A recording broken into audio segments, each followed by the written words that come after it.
Hello students, my name is Shraddha और आज मैं फिर से हिंदी व्याकरण के सीजी व्यापम और सीजीपीएससी में पूछे जाने वाले प्रश्न लेकर आई हूँ।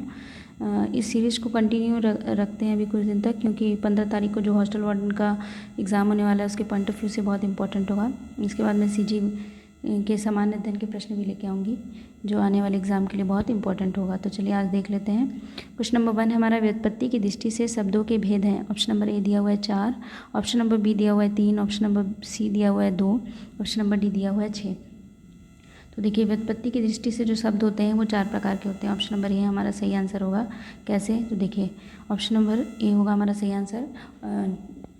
तत्सम, तद्भव, देशज, विदेशज 4 प्रकार के शब्द होते हैं। तत्सम संस्कृत के शब्द होते हैं। तद्भव वे शब्द होते हैं जिनका हिंदी में रूपांतरण हो चुका होता है। देशज वे शब्द होते हैं जो बोलचाल की भाषा में यूज़ किया जाता है। और जो आपका विदेशी शब्द होते हैं वो ऐसे शब्द होते हैं जो बाहरी शब्द होते हैं और जिनका बोलचाल की भाषा में क्या होने लगता है, प्रयोग होने लगता है। तो इस तरह से व्युत्पत्ति की दृष्टि से शब्दों के 4 भेद हैं। अगला क्वेश्चन देखते हैं हम। प्रत्यय शब्द कितने शब्दों से मिलकर बना है? देखिए ये प्रश्न जो है पीएससी प्री 2019 और एडीईओ 2017 में भी पूछा हुआ प्रश्न है। तो ये बहुत काफ़ी अच्छा प्रश्न लगा मुझे, इसलिए मैंने ये लिया है। प्रत्यय शब्द कितने शब्दों से मिलकर बना है? ऑप्शन नंबर ए दिया हुआ है 2, ऑप्शन नंबर बी दिया हुआ है 3, ऑप्शन नंबर सी दिया हुआ है 4, ऑप्शन नंबर डी दिया हुआ है 5। देखिए जो प्रत्यय शब्द है वो 2 शब्दों से मिलकर के बना है। प्रति प्लस अय मिलकर के बन गया है प्रत्यय। तो इस वजह से जो सही आंसर होगा वो होगा ऑप्शन नंबर ए 2। प्रत्यय 2 शब्दों से मिलकर के बना है। अगला क्वेश्चन देख लेते हैं। द्वंद्व के कितने भेद हैं? ऑप्शन नंबर ए दिया हुआ है 2, ऑप्शन नंबर बी दिया हुआ है 3, ऑप्शन नंबर सी दिया हुआ है 4, ऑप्शन नंबर डी दिया हुआ है 5।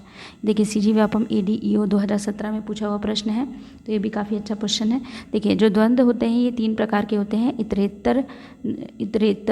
इतरेथ द्वंद्व होते हैं, समाहार द्वंद्व होते हैं और वैकल्पिक द्वंद्व होते हैं। तो इस तरह से ये 3 प्रकार के द्वंद्व होते हैं। ऑप्शन नंबर बी इसका सही आंसर होगा। आगे बढ़ते हैं। अगला क्वेश्चन देखते हैं। क्वेश्चन नंबर 4 है हमारा पुंडरीक शब्द का पर्यायवाची है। ऑप्शन नंबर ए दिया हुआ है पुरंदर, ऑप्शन नंबर बी दिया हुआ है परमेश्वर, ऑप्शन नंबर सी दिया हुआ है नलीन, ऑप्शन नंबर डी दिया हुआ है पीयूष। तो देखिए जो पुंडरीक है ना ये कमल शब्द का पर्यायवाची है और नलीन भी क्या है, कमल शब्द का पर्यायवाची है। जबकि पुरंदर इंद्र को पुरंदर भी कहा जाता है, जो इंद्र भगवान है इनको पुरंदर भी कहा जाता है। परमेश्वर का अर्थ होता है ईश्वर और पीयूष का अर्थ होता है अमृत। तो इस तरह से जो पुंडरीक शब्द का पर्यायवाची है वो हमारा ऑप्शन नंबर सी हो जाएगा, नलीन।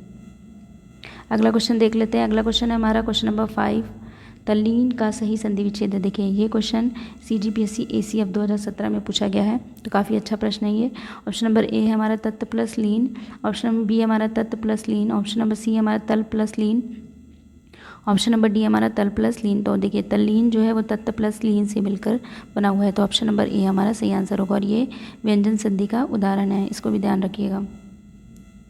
आगे बढ़ते हैं। अगला क्वेश्चन देखते हैं। समास के कितने भेद हैं?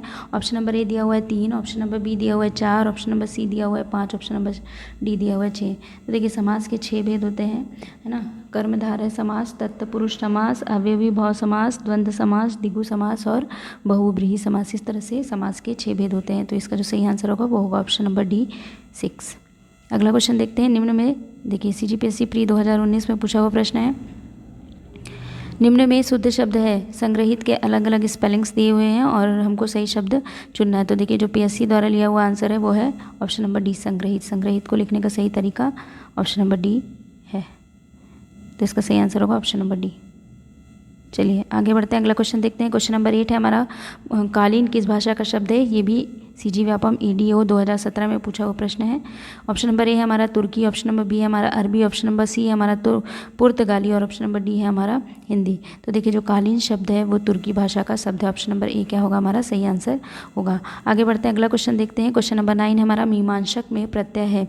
ऑप्शन नंबर ए दिया हुआ है क, ऑप्शन नंबर बी दिया हुआ है अक, ऑप्शन नंबर सी दिया हुआ है एक और ऑप्शन नंबर डी दिया हुआ है कोई नहीं। ये जनसंपर्क अधिकारी का जो पेपर होता है 2018 में, इसमें पूछा गया क्वेश्चन है। तो देखिए मीमांसक में आखिरी में प्रत्यय क्या होता है? जो आखिरी में पीछे लगा हुआ होता है। तो मीमांसक में अक प्रत्यय लगा हुआ है, तो इसका जो सही आंसर होगा वो होगा ऑप्शन नंबर बी। अगला क्वेश्चन देखते हैं। अधिक समय तक जीने की इच्छा को एक शब्द में क्या कहते हैं? ऑप्शन नंबर ए है हमारा जीजीविषु, ऑप्शन नंबर बी हमारा जितेंद्रिय, ऑप्शन नंबर सी है हमारा जिगीषु और ऑप्शन नंबर डी है जिजीविषा। तो देखिए जो अधिक समय तक जीने की इच्छा होती है उसको हम लोग जिजीविषा कहते हैं। तो ये थे हमारे आज के हिंदी व्याकरण के 10 प्रश्न जो आप सभी के लिए इम्पॉर्टेंट है।